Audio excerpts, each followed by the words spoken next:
ছেড়া দ্বীপ।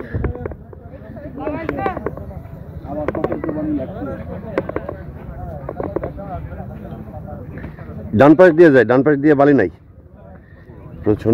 প্রচুর প্রবল।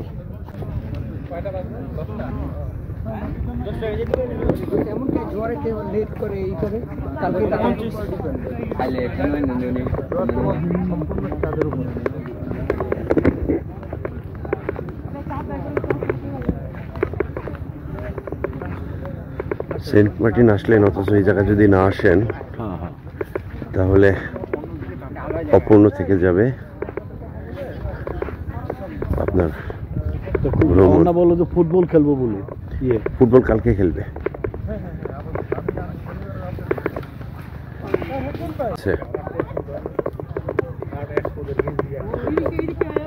অবশ্য এই অংশটি মনে হয় আপনার সেন্ট মার্টিনের এই অংশ। দূরে আমরা দেখতে পাচ্ছি যেটা যে প্রথম কিছু গাছপালা রয়েছে, এরপরে আরেকটি গাছপালা রয়েছে, এইটি হচ্ছে ছেড়া দ্বীপ। এই অংশটি অবশ্য আপনার পাথরগুলো দেখাই, আমরা দেখতে পাচ্ছি দূরে একজন হেঁটে যাচ্ছেন। এই পাথরের পরেই রয়েছে কিন্তু সমুদ্র।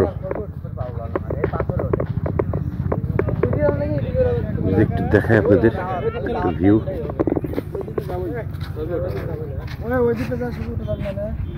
আপনারা যান, আমি যাবো কিন্তু আরে ভাই ওখানে যাতে তোমার 30 মিনিট লাগবে, আর 30 মিনিট বেলাই তো নাই। এই যে তাহলে যাওয়াই যাবে না, সব টুটলে মানে আলো শেষ।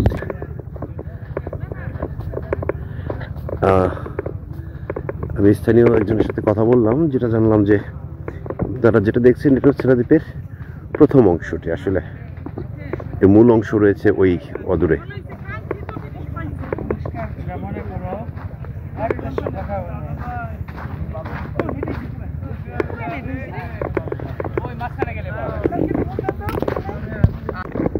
জোয়ার আসতে শুরু করবে, আমরা জোয়ারের আগেই চলে আসব।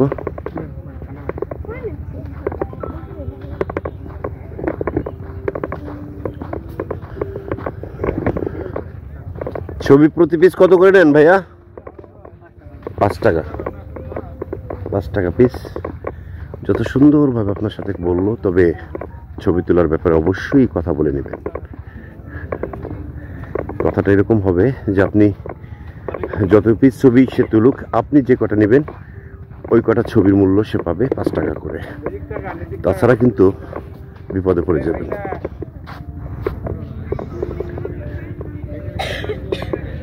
মামার ছবি তুলছে।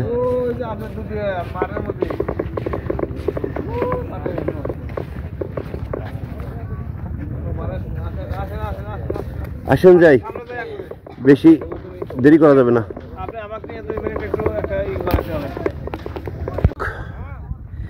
এই হচ্ছে ছেড়া দ্বীপের শেষ অংশ। ওই যে ধুধু করছে দেখছেন, এখন যেহেতু পানি বাড়ছে আর ওদিকে যাওয়া যাবে না। আর এইদিকে দেখছেন যে কেয়া পাতায় ঘেরা, টোটাল চারিদিকেই কেয়া পাতা। আর কিছুক্ষণের ভিতরেই এই প্রবালগুলো সমুদ্রের পানিতে তলিয়ে যাবে। জোয়ার আসছে, আবার জোয়ার শেষে কিন্তু আবার এই প্রবালগুলো ভেসে উঠবে। আর দেখতে পাচ্ছেন যে দূরে প্রবাল পড়ে রয়েছে এবং তারপরে হচ্ছে আপনার সাগর। আর আমরা এখন ফিরে যাব আবার গন্তব্যের দিকে। এই ছিল ছেড়া দ্বীপ। আর আপনারা দেখতে পাচ্ছেন যে ওই দূরে আপনার যেটা রয়েছে সিনবাদ রিসোর্টের পাশে আরেকটি অংশ রয়েছে ছেড়া দ্বীপের। সব মিলে আপনার এইখানটা আসলে অবশ্যই এটা খেয়াল রাখবেন যে জোয়ারের আগে চলে যাওয়ার চেষ্টা করবেন। তো ভালো থাকুন, সুস্থ থাকুন, দেখা হবে আবার। ধন্যবাদ সকলকে।